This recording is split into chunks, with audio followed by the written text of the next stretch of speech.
Hi everyone, welcome to the presentation Collaboration, Partnerships to Improve Population Health for our 50/20 course, Population-Based Healthcare.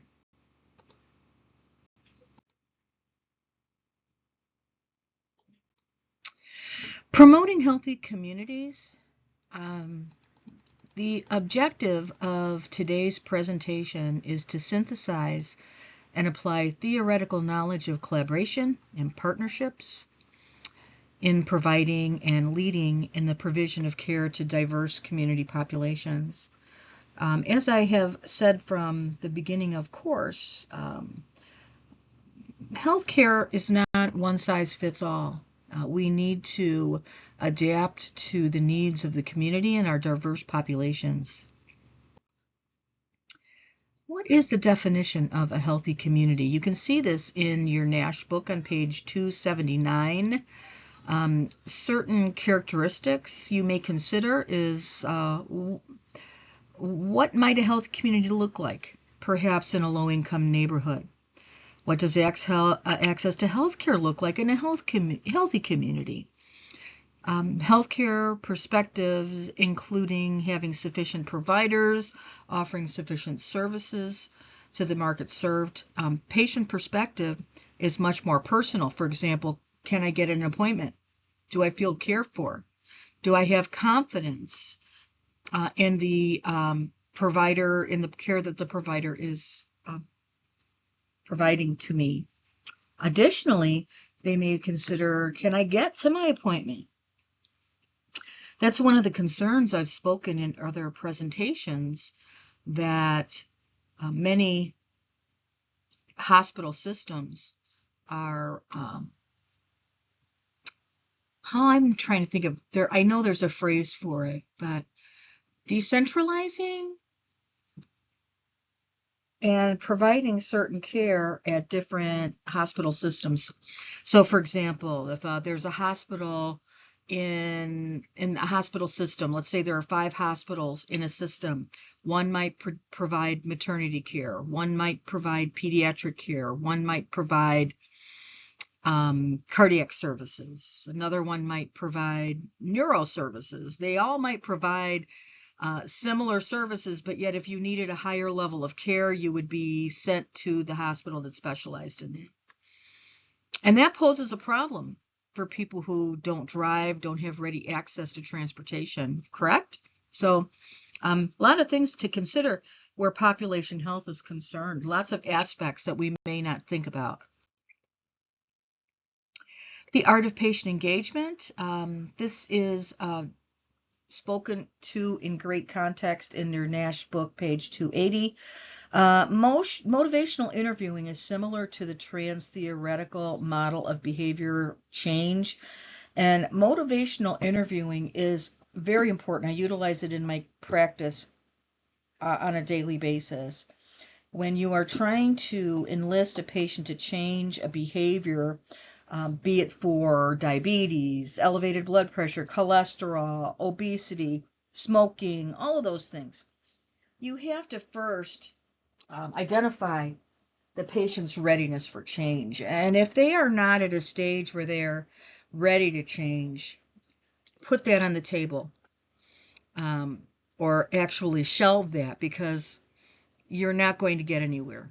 And you're just going to frustrate the patient and frustrate yourself, as a matter of fact. But if the patient is at a stage where they are ready to change or ready to initiate that change behavior, motivational interviewing is the way to do it, and that is engaging the patient and motivating. It's really what it is, motivating the patient to make that change. And again, I'm a broken record, right? Small test of change. We're going to start out with a little piece and expand on that until we have finally gotten to observe the behavior that we were ultimately looking for.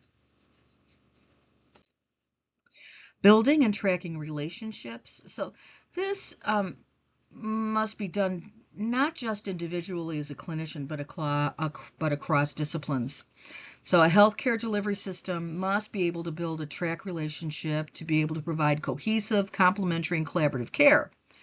So tracking a patient across a system is difficult to execute because of the complex privacy requirements and the technical challenges.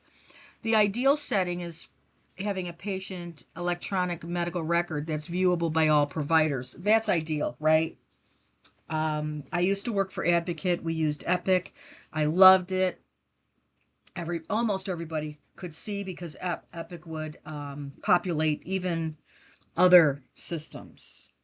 Well, now where I'm working, they have a medical record I'm not familiar with, and that is a challenge. I cannot see it because it doesn't speak to anything. And I don't like that. It makes delivery of care much more difficult because now I am looking at the patient's history and I am depending on the recall of the patient, which is not always ideal. So that medical record is really important.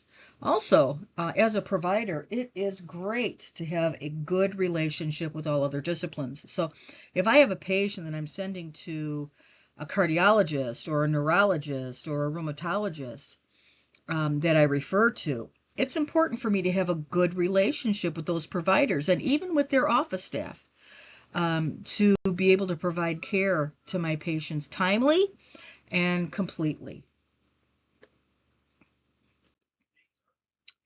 All right, so moving from individual relationships to relationships with the community. Now, Nancy Milio or Milio, I always say that name wrong, has a program promoting health through public policy. She is a community health nurse in Detroit, and she has a concept that health is a sustainable balance or adaptation of the individual to the environment. And the environment is taken by her to encompass not only the biological, chemical, and physical environments, but also the socio-cultural, political, and economic environments. So in taking that information, what is a healthy community? Now we have a definition by Milio that we just spoke to, but what about the CDC? What is their take on all of this? So the CDC defines a healthy community as one that continuously creates and improves those physical and social environments, expands those community resources, enables people to mutually support each other in performing all functions of life, and developing to their maximal potential. That sounds really nice in theory, right? That would be like the wonderful community to be based in, but I wonder how realistic that is. So let's look at the ecological perspectives on population health. So for instance, adolescents' decisions not to smoke are associated with their individual attributes, their self-image, family characteristics, aggregate characteristics like their peers, and community factors. So if they live in a tobacco growing region, they're more likely to smoke, right? It makes sense. I hadn't thought of it before, actually. As a result, interventions to initiate or maintain healthy behaviors have greater potential for success when directed systematically towards the multiple targets of the individual, family, group, and community, and society. That is, when they use an ecological approach to community health promotion. So we are looking at a lot of different impacts, and we're just using smoking, for example, on the influences that adolescents have. Smoking, and it amazes me because smoking, those packs of cigarettes are very expensive. And whenever I see a young person smoking, I always think to myself, where did they get the money to buy those cigarettes? Because at least where I live, they're about $12 a pack, I think. I'll have to look the next time I'm at the store, but that's a lot of money. I could think of a lot of other things I would spend that $12 on than a pack of cigarettes.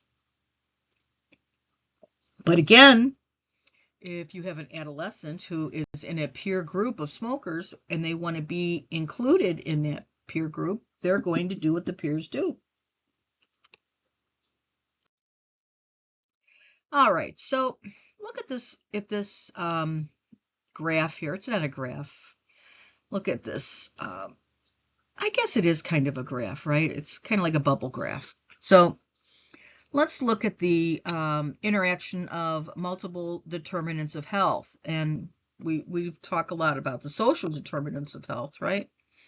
So we want to note that here that the socioeconomic conditions have been defined as the true determinants of health by Dr. Caillou Rhee. And Dr. Caillou Rhee is the Vice President and Chief Health Officer of Watson Health. It is an IBM leveraging big data stethoscope for personalized health management. And so that's what this physician has defined as the true determinant of health, that socioeconomic conditions.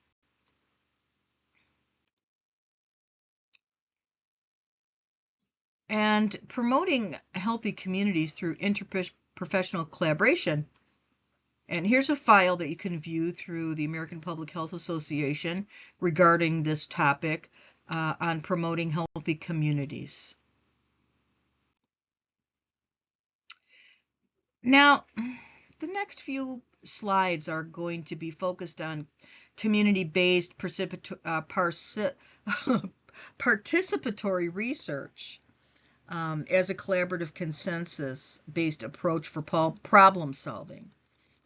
So we're going to move forward in seeing that the elements of engaging the community can be focused by identifying their assets and utilizing appreciation inquiry. So we're going to introduce these concepts to you in the next few slides. So the 5 principles of community work, and this is devised by the National Civic League.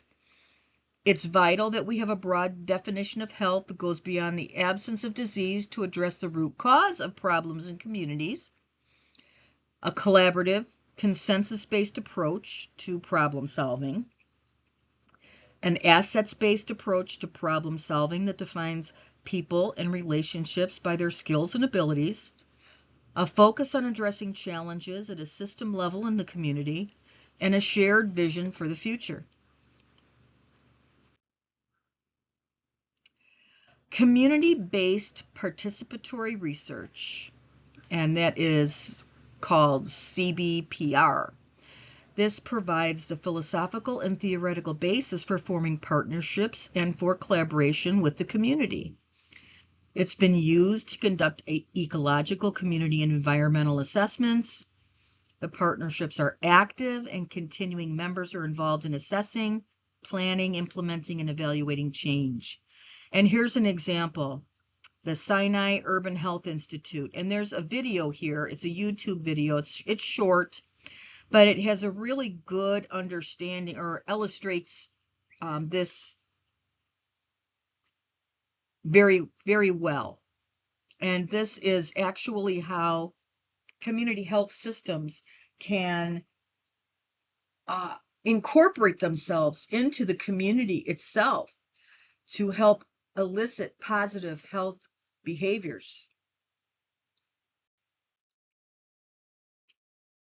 Okay, again, moving forward, CBPR is an applied collaborative approach that enables community residents to actively participate in the full spectrum of research, from conception, design, conduct, analysis, interpretation, conclusions, communication of results.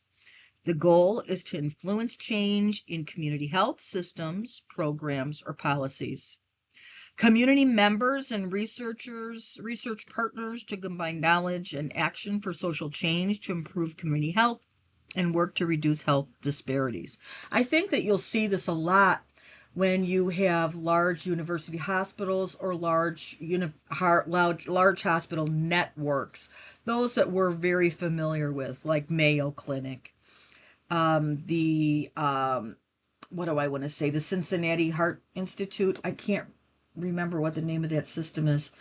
The Kettering Cancer Institute. They really reach out into the community to partner and promote positive health change. I worked at a small well, it wasn't small. I guess it was a moderately sized community hospital for many years early in my career. And what I found with their community efforts, it was a suburban hospital though. So I think that you also have to interpret the differences between suburban and urban environments.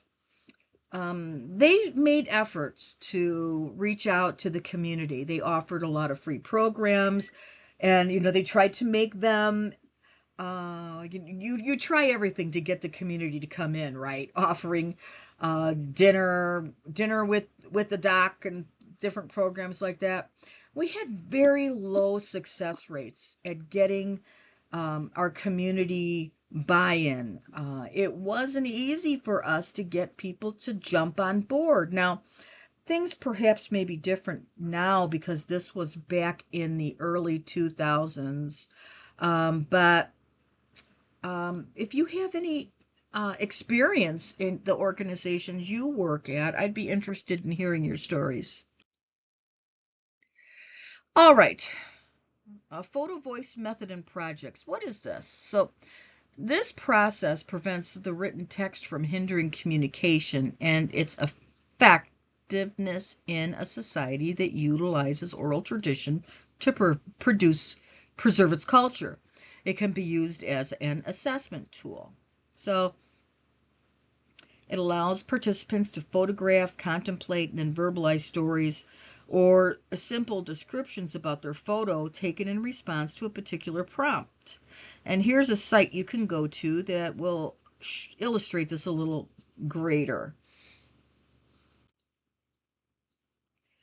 Different models of community partnership. Collaboration, Power Sunday is a stroke intervention. And this is in Chicago. Coalition Building Partnership, Health Impact Collaborative of Cook County. And so you'll see different community partnerships throughout the city of Chicago, and I'm sure you'll find many of them in your research for your final paper.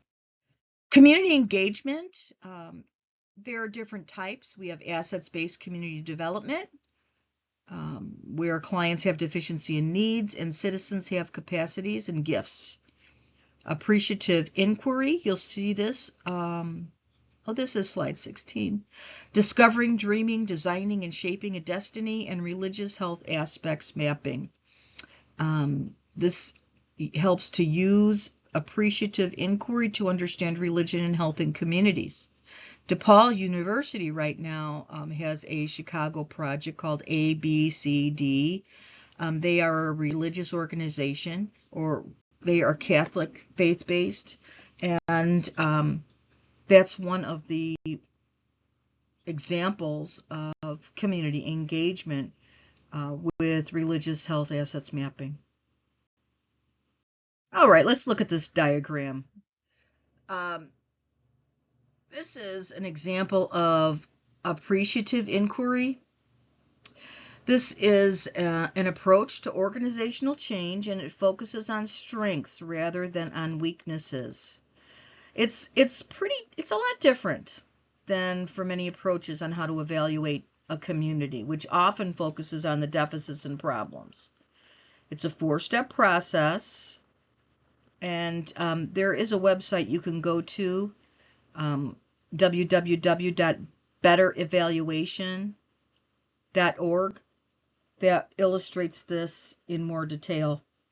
But I like to think of this as a behavior modification model.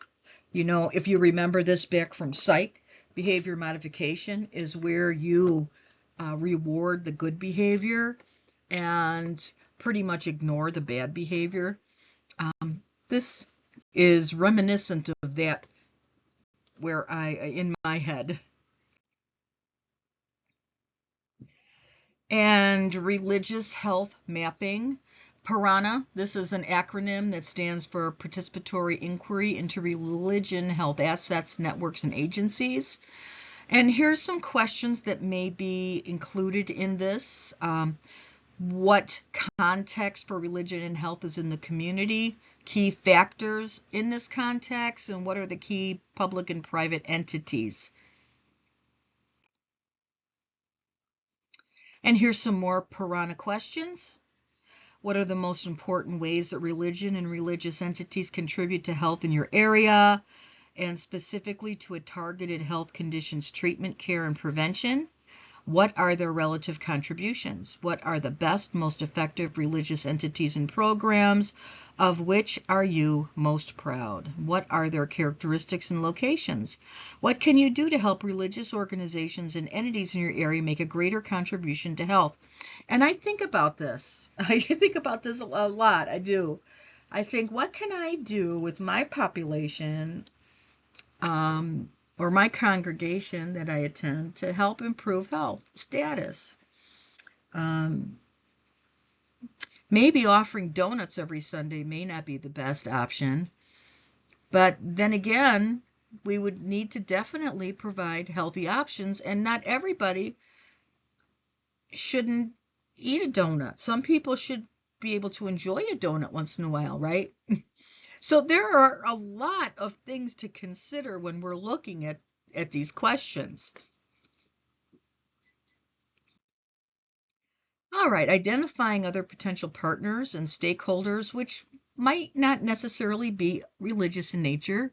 So a stakeholder, those are the people or organizations that are invested in the issue and or have a stake in what will be done to address the problem.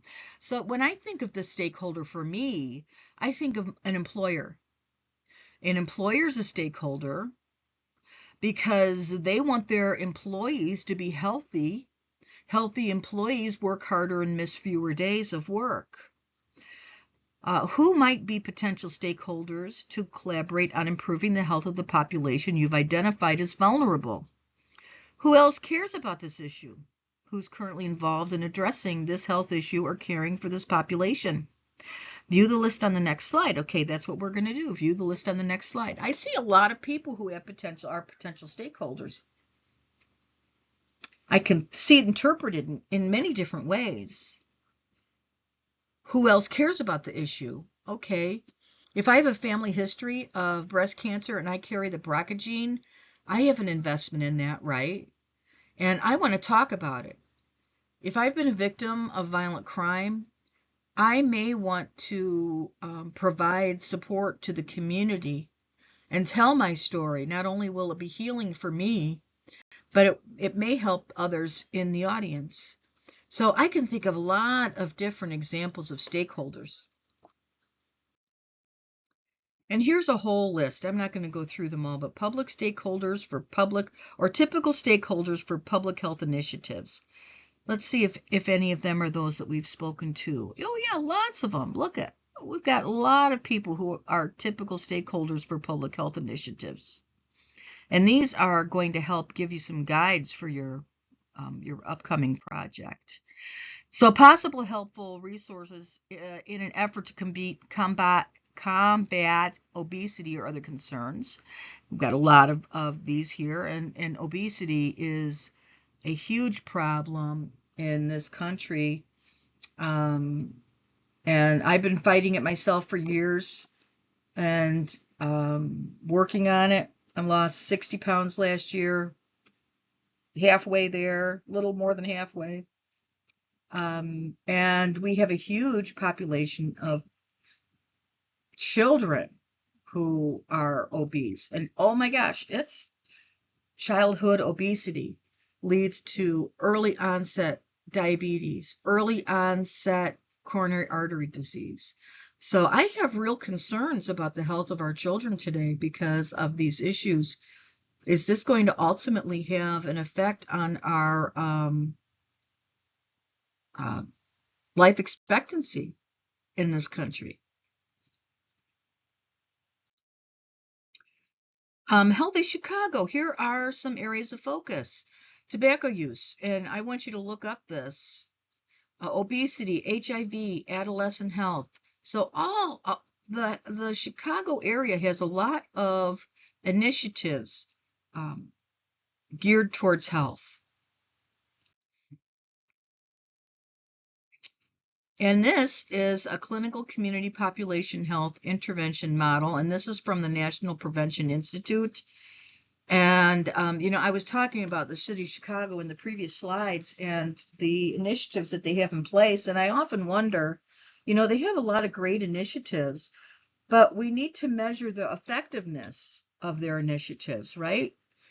That's what really identifies the success of these programs and whether or not they need to be changed. It's that circular process where it's never ending. So you always need to evaluate your program and see if it is giving you the results that you had wanted, and if not, you need to consider changes. So it's an ever evolving process. And even if you have keyed in on a process that's effective, it may not be effective forever. You may need to go back in and change it. So that cycle is never ending. Evaluation is always key. This is from the National Prevention Institute.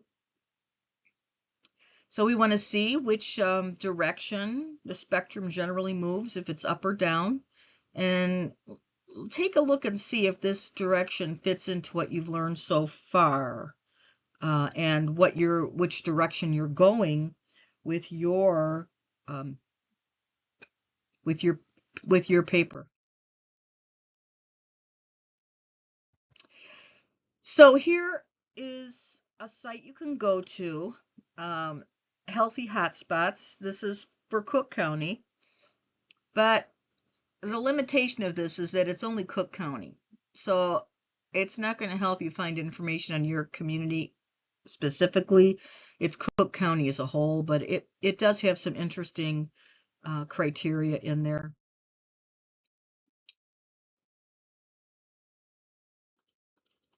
All right, so map it. This is a guide for using healthy people 2020. This slide should really say 2030.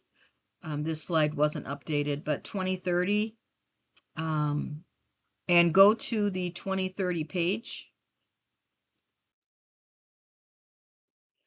The CDC winnable battles list. So these are the battles that CDC has anticipated that they can actually win. This is back from 2014, right? So this is 11 years old. Tobacco. We've made great efforts on it. Nutrition, physical activity, obesity, and food safety. Well, I don't think that we've made a dent in obesity for sure, or physical activity, especially in children. Healthcare associated infections. I don't know. I have to tell you, and I may have said this before. When I was hospitalized for 16 days back in April.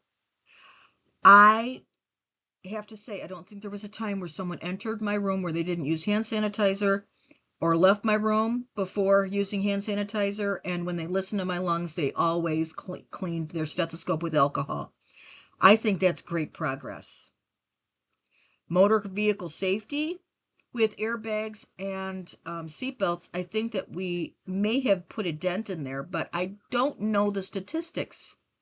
That's something that would be interesting. Teen pregnancy. Again, I don't know the statistics. Has that gone down? I don't know. Interesting. HIV. Well, I know that we've made some great strides, right? We've got medications out there now that can actually protect people against HIV, and the treatments that are out now can make the virus actually undetectable in their blood. So I think we've made some great strides where HIV is concerned.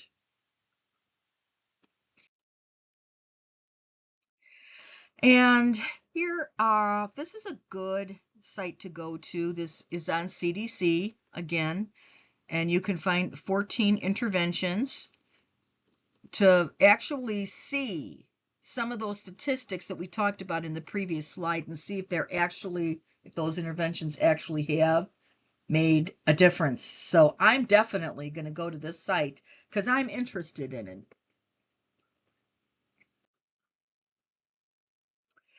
All right, so this is the 3-4-50 principle.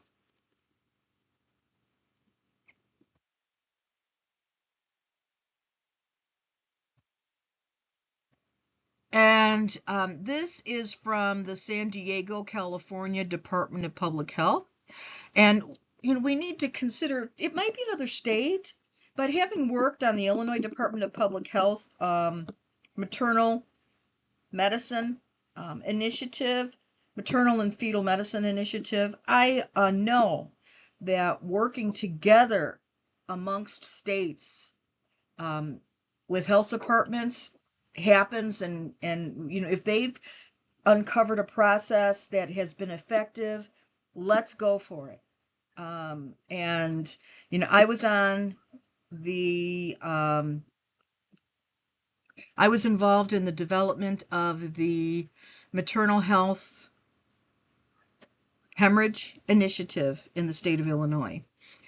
And I know that now in the state of Illinois, we identified that the number one preventable cause of death in women giving birth was postpartum hemorrhage. So we knew this was preventable. So we developed this initiative. And in our research in the implementation phase or the developmental phase of this project, we identified the fact that there were other states that were working on this, because in their states it also was identified as the number one preventable cause of death in their maternal population. So the collaborative efforts between states is a good way to go. So here we look at that 3-4-50. So 3 behaviors lead to 4 results in more than 50%. So using this principle, we found that no physical activity, a poor diet, and tobacco use result in cancer, heart disease, and stroke, type 2 diabetes, and lung disease. And this affects more than 50% of the deaths in San Diego. Wow, that's striking, right? It would be interesting to use this in the city of Chicago to see what 3, 4, 50s are in the city of Chicago. All right, so this is a project that was primarily developed for Illinois counties outside of the Chicago area.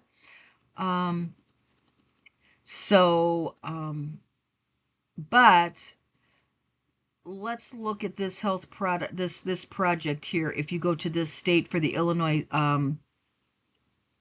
IDPH state Choose Health Best Practice Guide, and it coordinated school health with workside wellness, baby-friendly hospitals, complete streets, safe routes to school, smoke-free multi-unit housing, smoke-free outdoor public places, which is a big deal right now. You can just about not smoke anywhere.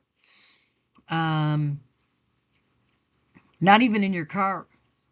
I see signs up in parking lots, like for employers. We are a smoke-free institution, so they don't even want you to smoke in your car if you're parked on property. I'm assuming that's what that means. All right, so the consortium is an initiative to lower obesity in Chicago children, and it's nationally recognized obesity program, and it was first housed within the Center for Obesity Management and Prevention at Children's Memorial Research Center. And it targets children 0 to 5, parents and caregivers, and partners with government, business, academic, and community organizations, and provides seed grants. And their message is 5 servings of fruits and vegetables a day, 4 servings of water a day, 3 servings of low-fat dairy, and 2 or less hours of screen time a day.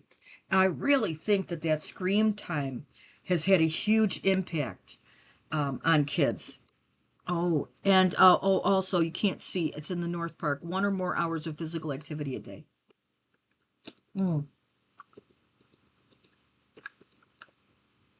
All right, so let's talk about this for a moment. Can you think of some things that would make it difficult to reach these achievements, these daily achievements, right? I can right off the bat. 5 servings of fruits and vegetables a day. Fruits and vegetables are expensive. What if you live in a food island? 4 servings of water a day. Is my drinking water healthy? Do I have access to water during the day when I'm at school? Am I allowed to have a water bottle with me? 3 servings of low-fat dairy a day. Again, does the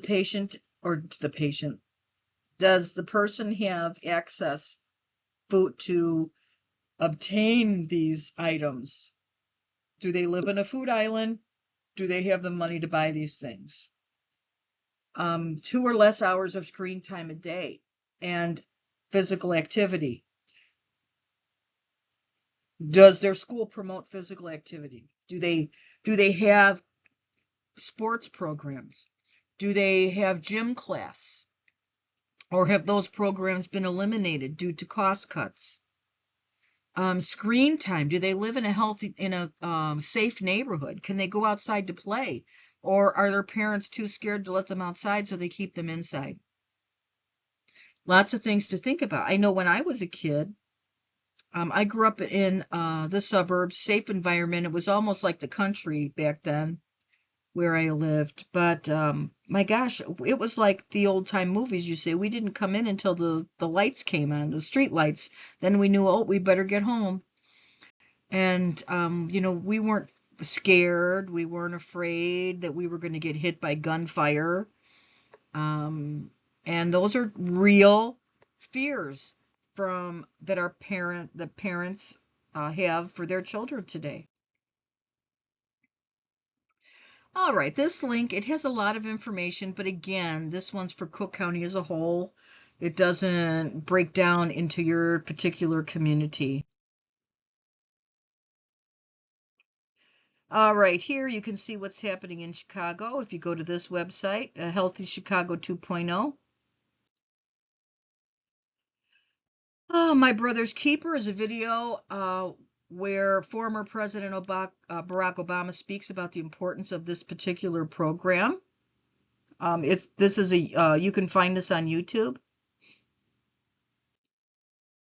Center for Faith and Community Health is it's an initiative by Advocate Health, which is now called Advocate Aurora. University of Illinois Neighborhood Initiatives, support from the Department of Health. And they have a vision where loving communities of hope, justice, and wholeness in which all people are healthy, able to live out their deepest calling and potential. And their mission, the center promotes health equity through community building, nurturing leaders, and connecting with the unique spirit, power of people, and faith to promote social justice and abundant life for families, neighborhoods, and communities. Here's our summary. So, when we started out reading the first paragraph in the book and considering the practice redesign, now let's look at it again. This time, though, we're going to think about the benefit of following a model, like the Wagner Chronic Care Model. And you can find this in your NASH book. Take a peek at page 282 and 283, and that's going to help you determine the model of choice, right? So in practice redesign, what does that mean? It has a focus on chronic conditions, be it behavioral, medical, socioeconomic, and remains a major goal for formulating effective health policy and restructuring healthcare. The key design features of Wagner's chronic care model include the development of an interdisciplinary team and improved patient engagement and education. The model assumes a distinct relationship between community support, primary care support, and a patient's own ability to self-manage care between visits. The premise is managing chronic conditions can't occur in a single sector of the healthcare team, but it is on a complementary services and a multidisciplinary team that is needed to change a patient's outcome. And here is a TED Talk, if you have the time. I would suggest that you listen to at least the first 5 minutes of this.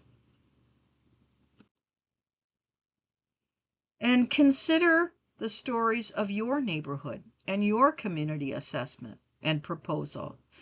What are some of the key factors of this context that work for and against health and well-being? And what are signs of hope and hurt in the community?